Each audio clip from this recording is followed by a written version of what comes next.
Greetings everyone. We will continue our discussion on object-oriented programming through C++. Okay, in the previous session we have started the key concepts of object-oriented programming. So I gave you the list of key concepts of object-oriented programming. So in the previous session we have discussed about what is an object and what are classes. In this particular session we will be looking about what are methods, what is data abstraction, encapsulation, inheritance, polymorphism, data binding, message passing, reusability, delegation and genericity. Okay, we will be looking at the remaining particular key concepts one by one in this particular session. So in the last session I told you what are objects. Basically objects are real world entities. Okay, they will be referring to any real world entity, either living or non-living. So each and every object will be having its own state and behavior. This state will be referred to as properties or data items or variables, and your behavior will be referred to as methods or operations.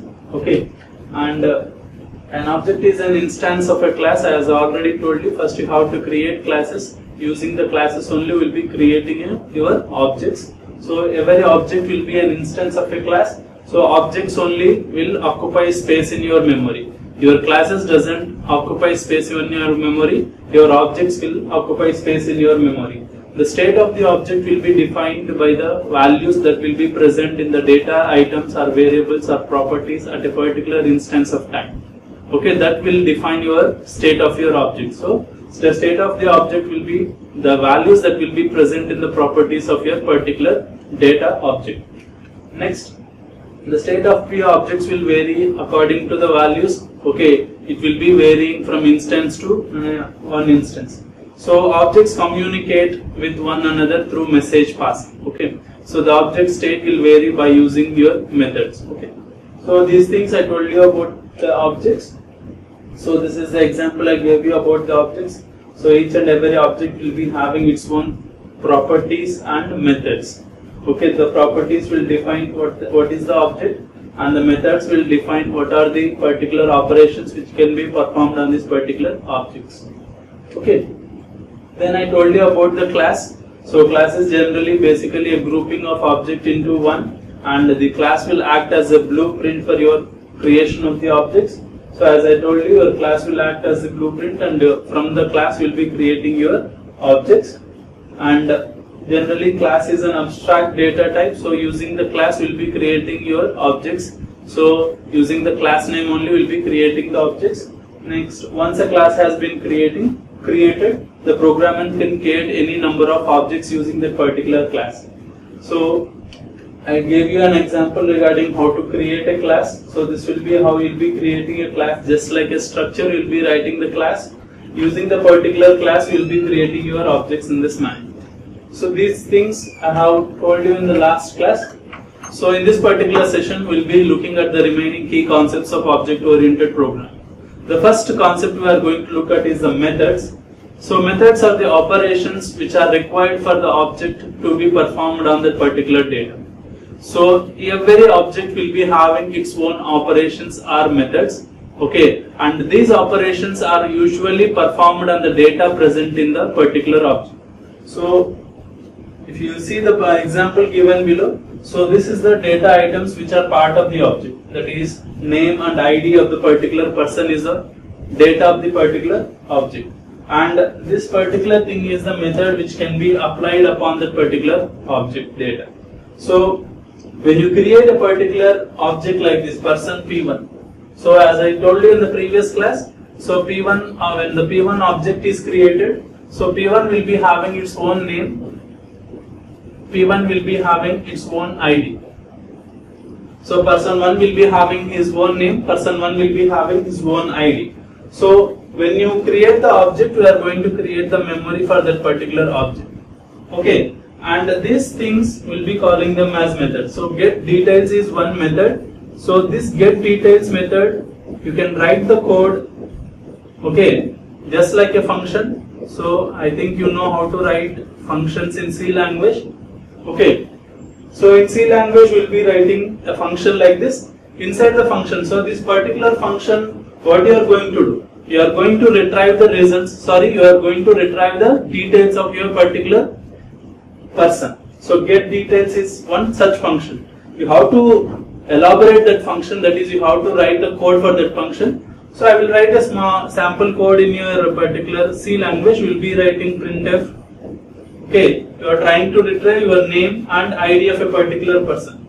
So name is your %s. Okay, and the particular thing is ID is int, so %t. So you can write p1 dot name comma p1 dot id. So this is the particular get details method code to retrieve the details of a particular person p1.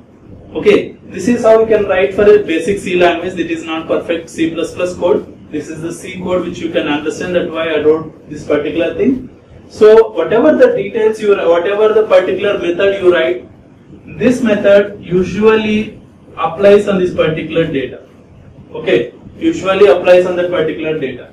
So all the methods are usually operations which can be performed by those objects. Okay, so an operation required for an object or entity when coded in a class is called as a method. So these are the operations which are imbibed in the class itself, and the methods that are required for an object are to be defined inside the class itself. Whatever the methods which you want to perform or whatever the operations which you want to perform by the object, all those methods have to be defined inside the class itself. Okay, each object has its own properties and methods. As I told you, so when you create P1, P1 will be having its own name, ID, and P1 will be having its own details. That is, this particular method also is specific to P1. If you are creating another object P2, now P2 also will be having its own name, P2 will be having its own ID, and P2 also will be having its own particular method. So inside this one we will be accessing those methods. That is, inside the main you can access the methods as well as the data. So whatever the particular object is present, for that object will be having its own properties and methods. Those properties and methods can be accessed by only that particular object. Okay, that is the thing here. So the methods are the operations which can be performed by the object, and those methods also should be written inside the class itself. Okay, that is about the methods. The next one, data abstraction. This is a new thing for you. So data abstraction is specific to object-oriented programming. So we'll go in slowly here. Abstraction is the process of representing essential features. So remember, it is representing essential features without including the background details. So whenever you are thinking about any real world entity, okay, so instead of looking at each and everything in depth, we'll be looking at only the outlines. Okay, so this is the particular thing about abstraction. So instead of representing each and every detail about a particular object, okay, we are concerned about what are the essential details of that particular object. Okay, data abstraction is mainly about hiding the unnecessary things and showing only the necessary details for any particular system. Okay, so we'll be seeing in depth about this thing. So each object has to be exposed to high level details for using it and hide the implementation details. Okay, as you could see in the previous slide, so we are having get details method. So but you have not written the particular get details method. Okay, so as a user you need not be concerned about how you are going, what is the code written for the get details method. Okay, what you need to know is what are the operations which can be performed on the particular object. You need not be concerned about what will be the code of that particular object. Okay, as a user. Okay, not as a programmer. As a programmer, you need to know each and everything about the code. But as a user of a particular software, I should not be concerned about what will be happening inside. So for example, if I am using the YouTube and trying to search for something, okay, I should be concerned about what will be the results of that particular search. I should not be concerned about how the system will be executed at the background, how an information retrieval system will work at the background thing.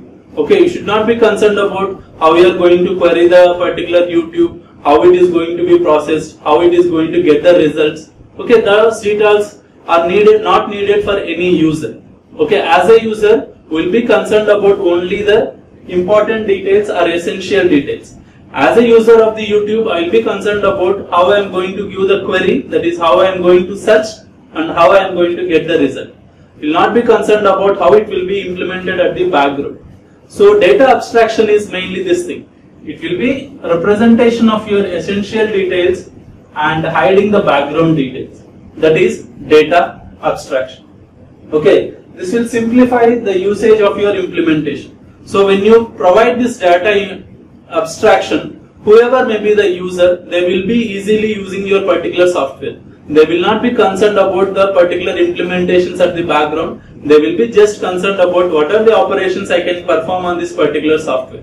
Okay, they will not be concerned about how this particular operation is implemented, how this particular thing is implemented. So for example, in the previous session I gave you an example about your banking system. So whenever you are concerned about the banking system, I told you there will be two operations. One is deposit and withdraw. So whenever you are using this thing, whenever you are trying to deposit something in your bank or even your ATM machine, you will be just concerned about whether you have entered your details or not and you have the particular money is deposited into the account. You will not be concerned about how this depositing is implemented in the bank. That is, how these numbers are updated there, how the particular thing is getting executed at the background itself. You will not be concerned about as a user. Okay, and same is the case of withdraw. How it is getting implemented. You will not be concerned about the particular thing. You have to just place the card, get the cash. As a user, you will be concerned about only those two things. You will not be concerned about how the particular machine is working, how it is giving you the money. You will not be concerned about all those things. Data abstraction is mainly about this thing. Okay, hiding all the unnecessary details to the user, only providing it what are the necessary details, what are the essential details, what are the operations which you can perform on the particular system or software. So this is data abstraction. Okay, next, as a part of this thing, I think you know how to use your mobiles. So while using your mobiles, you will be concerned about whether your volume is, so if you are using these buttons, volume button, home button, you will be concerned about how the particular volume is increased or not. You will not be concerned about how the volume button is implemented at the background details. Okay, how the hardware is working. You will not be concerned about all those things. Okay, so if you see the particular mobile also, you will be just seeing only a set of buttons. You will not be seeing the particular background details at the background. Okay, you will not be concerned about how the RAM is working, how the particular ROM is present, how the memory is working, how the speed is provided to you. All these things you will not be concerned about. So data abstraction is providing you only the necessary details. So as a mobile user, you will be concerned about where are my volume buttons, where are my home button, okay, where are my cameras. You will be concerned about what you need. That is, what are the functions given by the particular system. You will not be concerned about how those functions will be implemented. So data abstraction is this. So hiding unnecessary details or implementation details. Remember the thing, implementation details. So how you are going to implement the thing.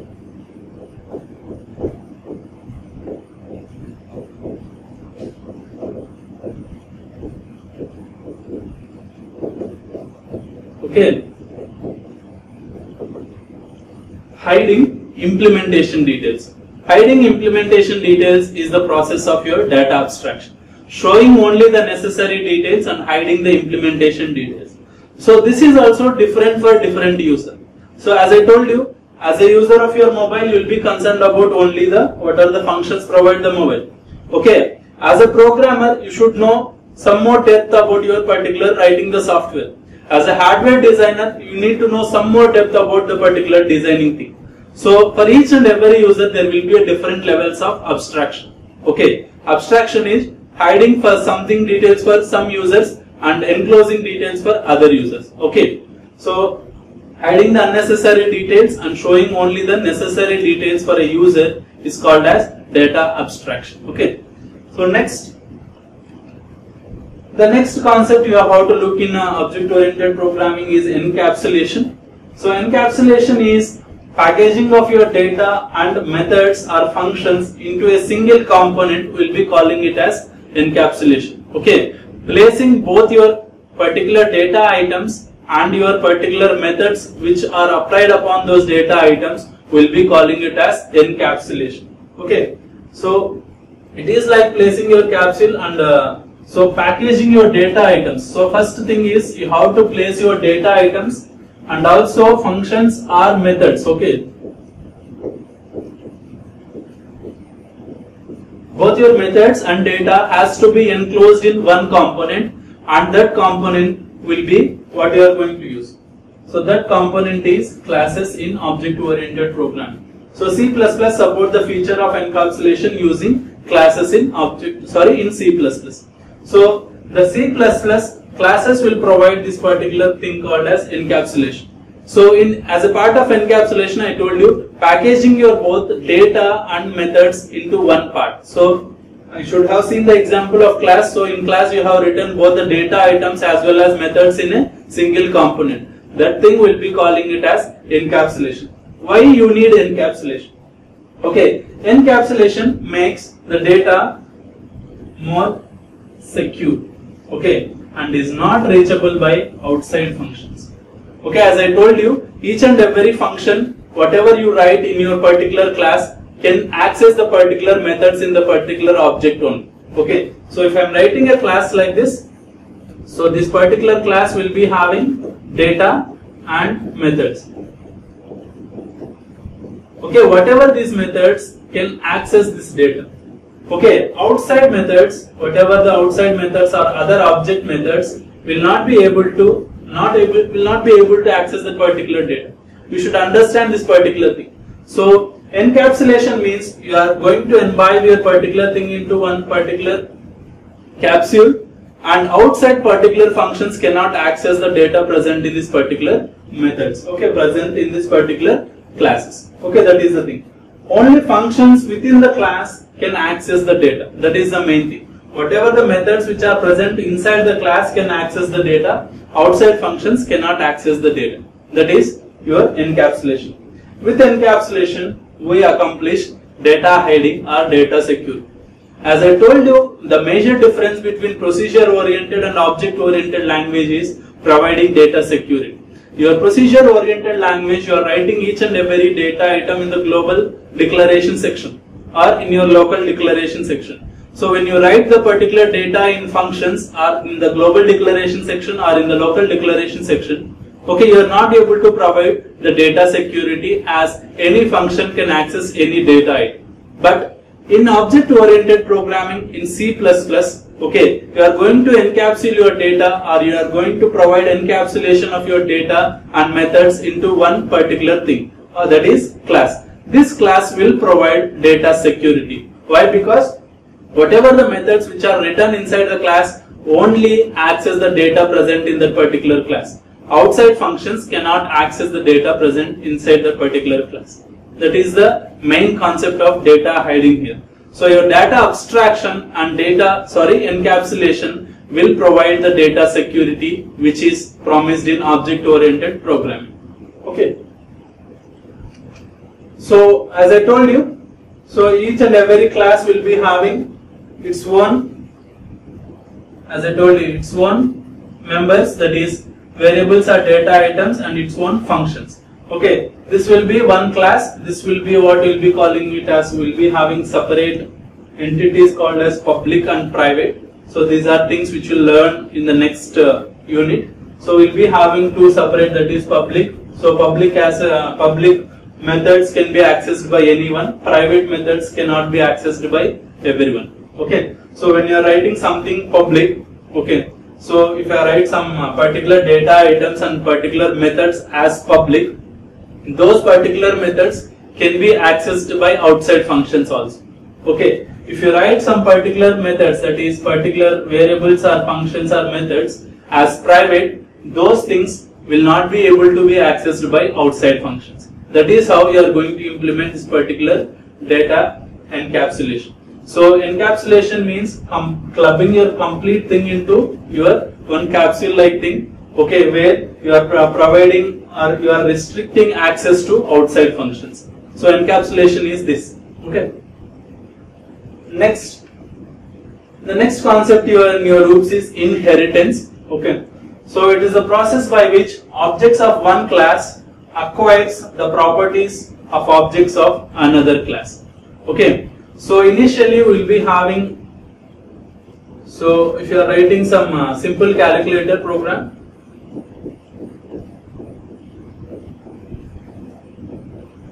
okay, if you are writing a simple calculator object or simple calculator class, later if you want to extend this into some scientific calculator, okay, later if you want to extend this into scientific calculator, so the code whatever you write here could be used in this particular scientific calculator as well. Okay, instead of rewriting the code again, we can use this particular class of objects into this particular thing. That is, you can reuse the code present here into the next module. Okay, basically this process will be calling it as inheritance, where what we call it as a process by which objects of one class, that is the scientific class whatever you are going to write new, objects of one class acquires the properties of another class. Okay, here the scientific calculator is acquiring the properties of your simple calculator. Okay, your scientific calculator contains all the particular operations present in your simple calculator. Instead of rewriting the code again, I can use the objects of this particular class in my particular scientific calculator class. This process will be calling it as inheritance. Okay, you can use whatever the properties which are present here, which are applicable to you, and you can ignore the remaining properties. That is how this particular inheritance works. Okay, acquiring the properties of one class into another class. Okay, so if you see the third point, the first class, that is from which we are going to inheriting, this thing will be calling it as the base class or parent class. Okay, from which we are inheriting the particular thing, those things will be, this particular class will be calling it as base class or parent class. This thing we are trying to inherit it will be calling it as derived class or child class. Okay, we'll be calling it as derived class or child class. So we are going to, the child class derives the properties from parent. This came from genetics. The child class derives properties from parent. Okay, so inheritance is the way to reuse the code again and again. So inheritance is a concept in object-oriented program which provide code reusability. Okay.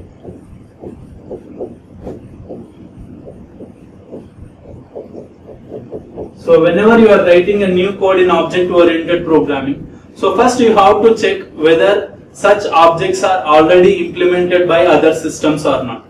Okay, whenever you are trying to write a new code or new software in your particular company, instead of starting over from everything from scratch, you have to check your objects, whether these objects are already implemented by any other system. Instead of rewriting all the things, we can just bring those objects into our particular system. Okay, this will be calling it as code reuse. Okay, once after getting those systems, we can either extend them, that is, you can improve upon those properties. Okay, you can use the properties of your parent class and write new code. Okay, that is how this inheritance works. Inheritance is basically deriving some properties from your parent class into the child class. That is how your inheritance works. So an example of your inheritance, as you could see, I have given one example here. So here you have the parent class as bowler class. So bowler class will be having basic some properties. So each and every bowler will be having, so like run up, you'll be having the basic run up, you'll be having the delivery of your ball. So that will be the two properties of a parent class here. That is, you can have run up and we have the delivery of the ball. So any bowler will be having basic these two properties. Okay, these two properties could be modified by the particular remaining classes. So first, the fast bowler class is deriving the properties of your parent class here. So the fast bowler also will be having run up and deliver. Apart from that, he will be having other properties as well. Okay, apart from basic run up and delivery, he can be having other properties. He can be having the speed, he can be having bouncers, he can be having other properties which are not present in your parent class. Okay, so you can use the properties of parent class. Apart from that one, he can be having his own properties. like speed, okay, different types of deliveries. Okay, he can be having different particular properties of his own. In the same manner, your medium pacer also will be having his own properties. Okay, your spinner also will be having his own properties. So this you will be calling it as inheritance, where the child classes tries to take the properties of your parent class. Okay, instead of rewriting each and everything from the scratch, we can find out whether there are classes which we can use, which we can inherit. Okay, such thing we'll be calling it as inheritance. So basically it provides reuse of your code. So already you have written some code, you can reuse that code here. So already you will be, so your particular thing also will contain,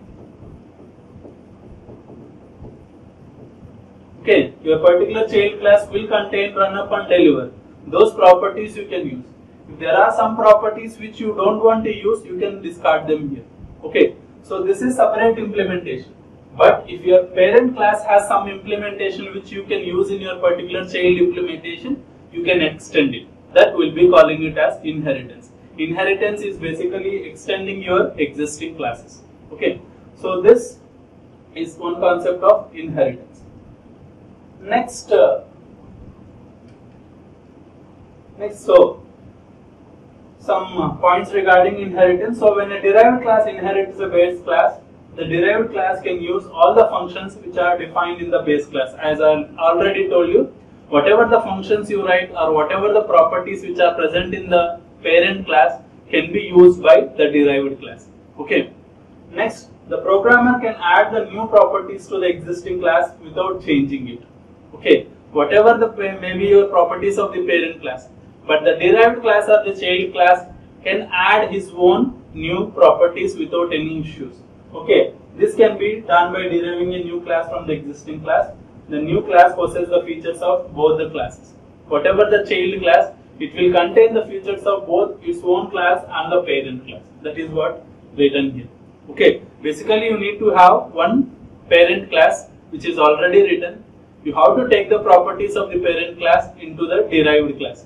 Okay, this derived class can contain his own personal properties, and also you can use the parent properties. That is how your inheritance works. The next important concept in your particular object-oriented programming is polymorphism. Okay, it is the ability to take more than one forms. Okay, this thing is what we'll be calling it as polymorphism. Poly means many. Okay, poly means many. So more than one will be calling it as poly, and morphism means forms. So if your particular thing, it is the ability to take more than one forms so that it could be made readable.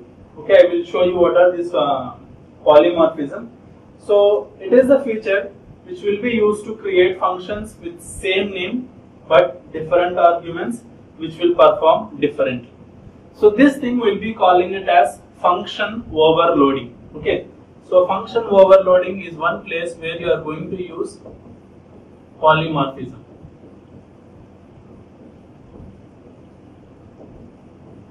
Okay, so where you are going to basically use function overloading. For example, if I want to calculate the square of a number, okay, what you are going to write? So you will be having square of int. Okay, basically you can write function like this, void square of int, otherwise int square of int. We can be declaring a function like this, where you are going to give an integer and you are going to get the result as an integer. Okay, that is how you will be implementing the square of a number. So this is one form. For the same thing, if I want to have square of a floating point number, what I have to do? In C language, I have to write another function like a float. So I cannot use the same name. In C language, you cannot use the same name for different functions. I have to use a different name, square, SQU, of float. Okay, so this is another function here. So you are having two functions. Okay, one is square, another one is called SQU. In C language, you cannot have same name for two different functions. But in C++ on object-oriented programming, you can have same name for two different functions. That is, you can have a square, but you need to have a different argument here. That is, whatever you are writing here, they should not be same. So that is the difference you need to have in this particular thing. So they are having same name but two different forms. That is, one is implementing square of an integer number, another one is implementing square of a floating point number. So that is two different forms. Okay, one function taking two different forms. This thing will be calling it as polymorphism. Okay. So in this particular session we have seen this function polymorphism, that is function overloading. Another way of implementing function overloading, which I will discuss in the next session. Okay. So in this particular session I have discussed about your data abstraction. Okay, that is hiding the unnecessary details and showing only the essential details. The second one I have discussed is inheritance, where you can implement derived classes which already uses the parent classes. And I told you about the encapsulation, where you are going to capsule in classes both methods and data objects, okay, to provide data security. And now polymorphism. All these four things, that is abstraction, polymorphism, inheritance and encapsulation, are the most important things in object-oriented programming. We will continue this polymorphism in the next session. Thank you.